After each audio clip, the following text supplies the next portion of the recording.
ശബരിമല സ്വർണ്ണക്കൊള്ള കേസിൽ SITക്ക് മേൽ മുഖ്യമന്ത്രിയുടെ ഓഫീസിന്റെ സമ്മർദ്ദമെന്ന് പ്രതിപക്ഷം.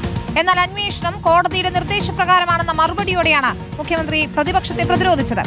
SITയുടെ മേൽനോട്ടം ഡിവിഷൻ ബെഞ്ചിനാണെന്നും ഇതറിയാത്ത ആളല്ല സിംഗിൾ ബെഞ്ചെന്നും മുഖ്യമന്ത്രി പറഞ്ഞു. പ്രത്യേക അന്വേഷണ സംഘം കുറ്റപത്രം സമർപ്പിക്കാൻ വൈകുന്നതും പ്രതികളെ ജാമ്യത്തിലിറങ്ങി രക്ഷപ്പെടാൻ അനുവദിക്കുന്നതും സർക്കാർ ഒത്താശയോടെയെന്നായിരുന്നു പ്രതിപക്ഷ ആരോപണം. SIT നോക്കുകുത്തിയായി നിൽക്കുന്ന ഒരു സാഹചര്യമാണ്. ഉള്ള പ്രതികൾക്ക് പുറത്തിറങ്ങാനുള്ള അവസരം ഉണ്ടാക്കി കൊടുത്തുള്ള അപകടകരമായ നിലയിലേക്ക് SIT അന്വേഷണത്തേക്ക് ഞങ്ങൾ സമരം കടുപ്പിക്കാൻ തീരുമാനിച്ചു.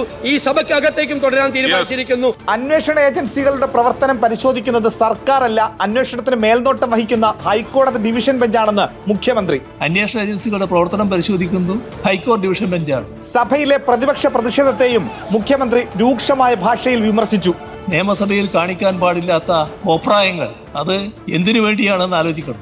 ശബരിമല സ്വർണ്ണക്കൊള്ളയിൽ കോൺഗ്രസിനെതിരായ പാരഡി ഗാനം ആലപിച്ചായിരുന്നു മന്ത്രി വി ശിവൻകുട്ടി പ്രതിഷേധത്തെ പരിഹസിച്ചത്. യഥാർത്ഥത്തിൽ സ്വർണം കെട്ടിയത് ആരപ്പ? കോൺഗ്രസ് ആണ് അയ്യപ്പ. സംരക്ഷിക്കുന്ന ആരപ്പ? സോണിയാഗാന്ധിയാണ് അയ്യപ്പ എന്നാണ് സാർ എഴുതി വെക്കേണ്ടത്. റിപ്പോർട്ടർ, തിരുവനന്തപുരം.